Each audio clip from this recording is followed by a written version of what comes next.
नमस्कार। आज की हमारी कहानी है बहुत हुआ अब और नहीं। जब पुलिस की जीप एक ढाबे के आगे आकर रुकी तो अब्दुल रहीम चौंक गया।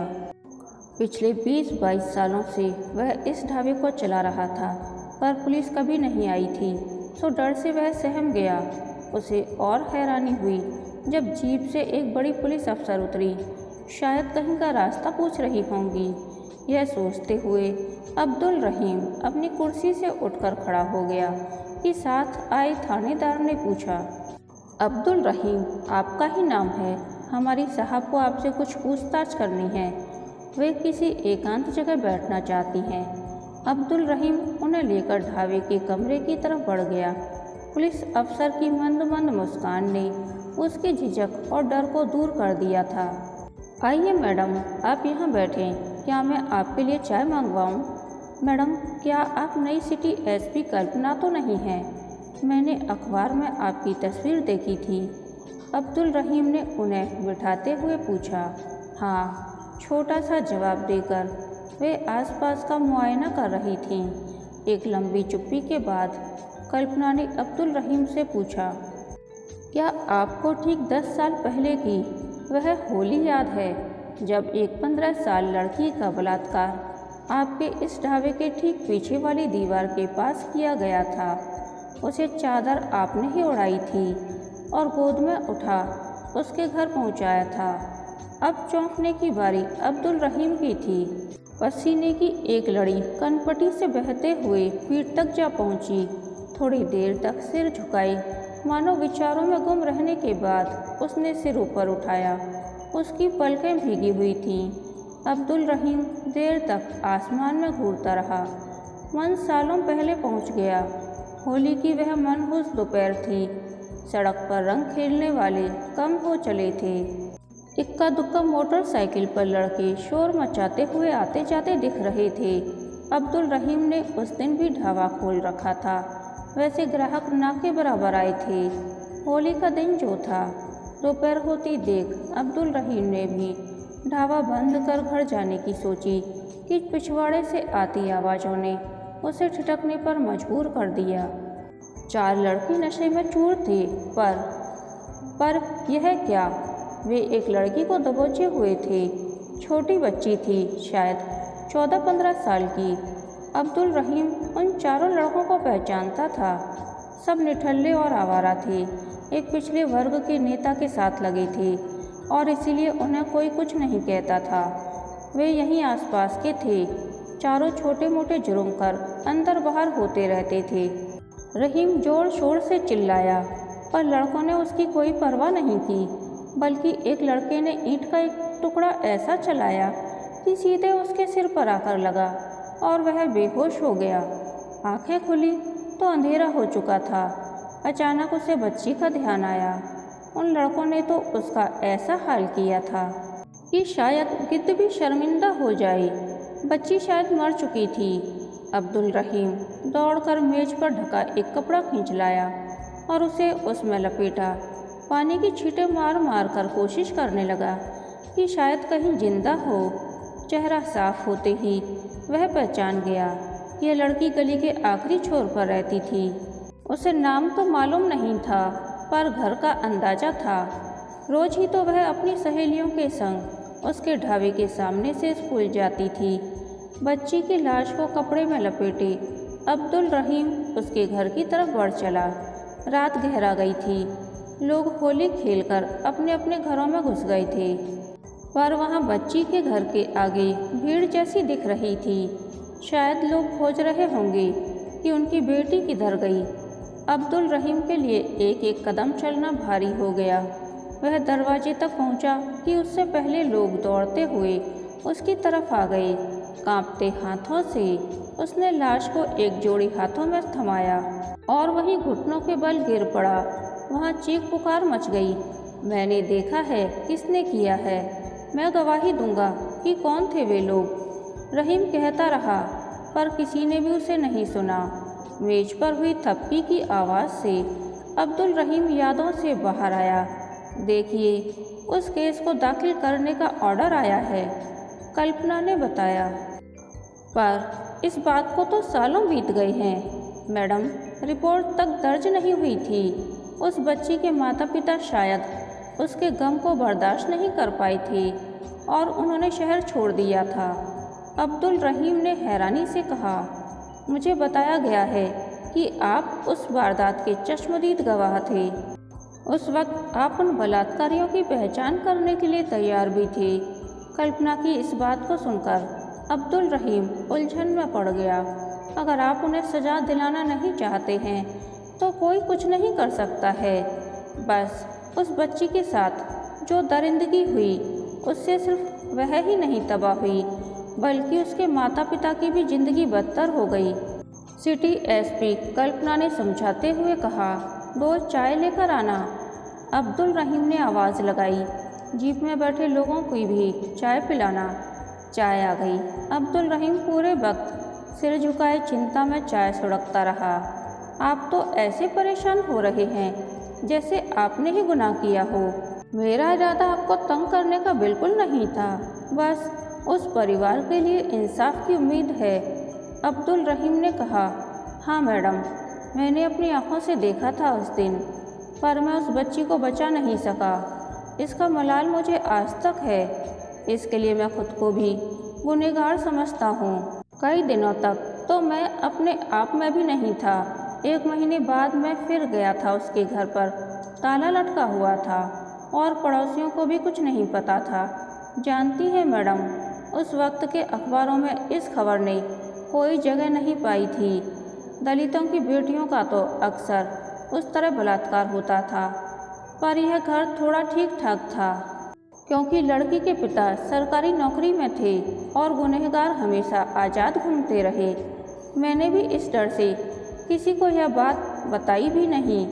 इसी शहर में होंगे सब। उस वक्त सब 20 से 25 साल के थे। मुझे सबके बाप के नाम पते मालूम है। मैं आपको उन सब के बारे में बताने के लिए तैयार हूँ। अब्दुल रहीम को लगा कि चश्मे के पीछे कल्पना मैडम की आंखें भी नम हो गई थीं। उस वक्त भले ही गुनहगार बच गए होंगे। लड़की के माता पिता ने बदनामी से बचने के लिए मामला दर्ज ही नहीं किया और आने वाले दिनों में उन चारों पापियों की करतूत फोटो समेत हर अखबार की सुर्खी बनने वाली है। आप तैयार रहें, एक लंबी कानूनी जंग में आप एक अहम किरदार रहेंगे। कहते हुए कल्पना मैडम उठ खड़ी हुईं और काउंटर पर चाय के पैसे रखते हुए जीप में बैठकर चली गईं। आज पहली बार किसी पुलिस वाले को चाय के पैसे देते देखा है। छोटू टेबल साफ करते हुए कह रहा था और अब्दुल रहीम को लग रहा था कि सालों से सीने पर रखा बोझ कुछ हल्का हो गया था। इस मुलाकात के बाद वक्त बहुत तेजी से बीता। वे चारों लड़के जो अब अधेड़ हो चले थे, उनके खिलाफ शिकायत दर्ज हो गई। अब्दुल रहीम ने भी अपना बयान रिकॉर्ड करा दिया। मीडिया वाले इस खबर के पीछे पड़ गए थे, पर उनके हाथ कुछ खास खबर नहीं लग पाई थी। अब्दुल रहीम को भी कई धमकी भरे फ़ोन आने लगे थे, सो उन्हें पूरी तरह पुलिस सिक्योरिटी में रखा जा रहा था। सबसे बढ़कर कल्पना मैडम खुद इस केस में दिलचस्पी ले रही थीं और हर पेशी के वक्त मौजूद रहती थीं। कुछ उत्साही पत्रकारों ने उस परिवार के पड़ोसियों को खोज निकाला था, जिन्होंने बताया था कि होली के कुछ दिन बाद ही वे लोग चुपचाप बिना किसी से मिले कहीं चले गए थे, पर बात किसी से नहीं हो पाई थी। कोर्ट की तारीखें जल्दी जल्दी पड़ रही थीं, जैसे कोर्ट भी इस मामले को जल्दी अंजाम तक पहुंचाना चाहता था। ऐसी ही एक पेशी में अब्दुल रहीम ने साल भर बाद बच्ची के पिता को देखा था। मिलते ही दोनों की आंखें नम हो गईं। उस दिन कोर्ट खचाखच भरा हुआ था। बलात्कारियों का वकील खूब तैयारी के साथ आया हुआ मालूम दे रहा था। उसकी दलीलों के आगे केस अपना रुख मोड़ने लगा था। सभी कानून की खामियों के सामने बेबस से दिखने लगे थे। जनाब, सिर्फ एक अब्दुल रहीम की गवाही को ही कैसे सच माना जाए? मानता हूँ कि बलात्कार हुआ होगा, पर क्या यह जरूरी है कि चारों यही थे? हो सकता है कि अब्दुल रहीम अपनी कोई पुरानी दुश्मनी का बदला ले रहे हों। क्या पता इन्होंने ही बलात्कार किया हो और फिर लाश पहुंचा दी हो। लंच की छुट्टी हो गई थी। उसके बाद फैसला आने की उम्मीद थी। चारों आरोपी मूंछों पर ताव देते हुए अपने वकील को गले लगाकर जश्न सा मना रहे थे। लंच की छुट्टी के बाद जज साहब कुछ पहले ही आकर सीट पर बैठ गए थे।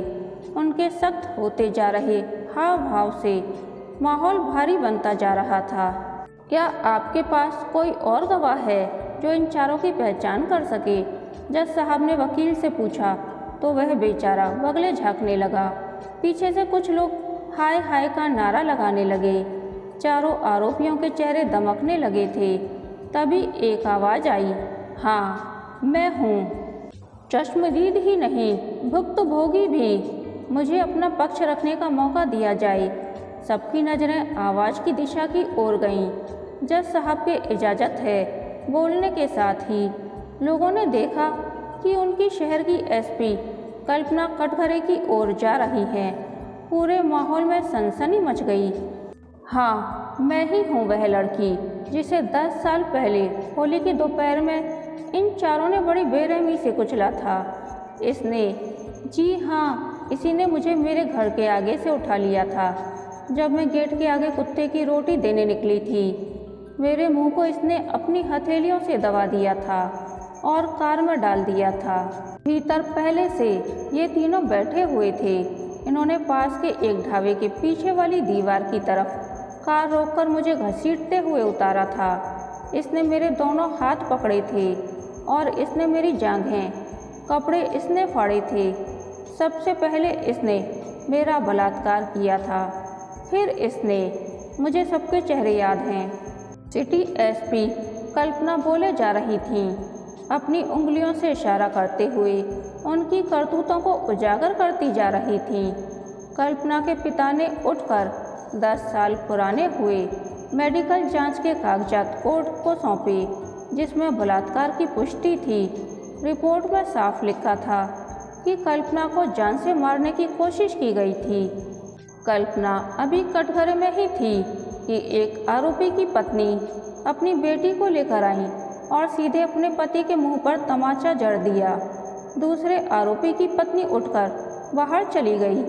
वहीं एक आरोपी की बहन अपनी जगह खड़ी होकर चिल्लाने लगी, शर्म है, लानत है, एक भाई होते हुए तुमने ऐसा कैसे किया था? जज साहब, मैं बिल्कुल मरने की हालत में ही थी। होली की उसी रात मेरे पापा मुझे तुरंत अस्पताल लेकर गए थे, जहां मैं ज़िंदगी और मौत के बीच कई दिनों तक झूलती रही थी। मुझे दौरे आते थे। इन पापियों का चेहरा मुझे हर वक्त डराता रहता था। अब केस आईने की तरह साफ था। अब्दुल रहीम की आंखों से आंसू बहे जा रहे थे। कल्पना उनके पास जाकर उनके कदमों में गिर पड़ी। अगर आप न होते तो शायद मैं जिंदा न रहती। मीडिया वाले कल्पना से मिलने को उतावले थे। वे मुस्कुराते हुए उनकी तरफ बढ़ गई। अब्दुल रहीम ने जब आपको कपड़े में लपेटा था तब मरा हुआ ही समझा था। मेज के उस कपड़े से पुलिस की वर्दी तक के अपने सफ़र के बारे में कुछ बताएं, एक पत्रकार ने पूछा, जो शायद सभी का सवाल था। उस वारदात के बाद मेरे माता पिता बेहद दुखी थे और शर्मिंदा भी थे। शहर में वे कहीं मुँह दिखाने लायक नहीं रहे थे।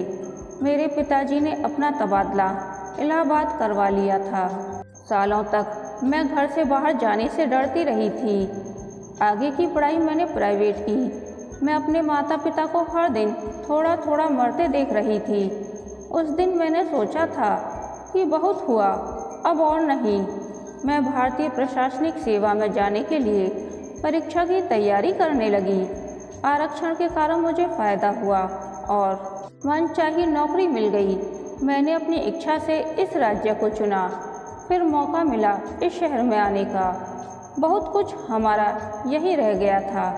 शहर को हमारा कर्ज चुकाना था, हमारी इज्जत लौटानी थी। आप दूसरी लड़कियों और उनके माता पिता को क्या संदेश देना चाहेंगी? किसी ने सवाल किया। इस सोच को बदलने की सख्त ज़रूरत है कि बलात्कार की शिकार लड़की और उसके परिवार वाले शर्मिंदा हों। गुनहगार चोर होता है, न कि जिसका सामान चोरी जाता है वह। हाँ, जब तक बलात्कारियों को सज़ा नहीं होगी तब तक उनके हौसले बुलंद रहेंगे। मेरे माता पिता ने गलती की थी जो कसूरवार को सज़ा दिलाने की जगह खुद सज़ा भुगतते रहे। कल्पना बोल रही थी, तभी उनकी माँ ने एक पुड़िया अबीर निकाला और उसे आसमान में उड़ा दिया।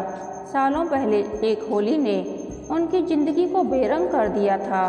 उसे फिर से जीने की इच्छा मानो जाग गई थी।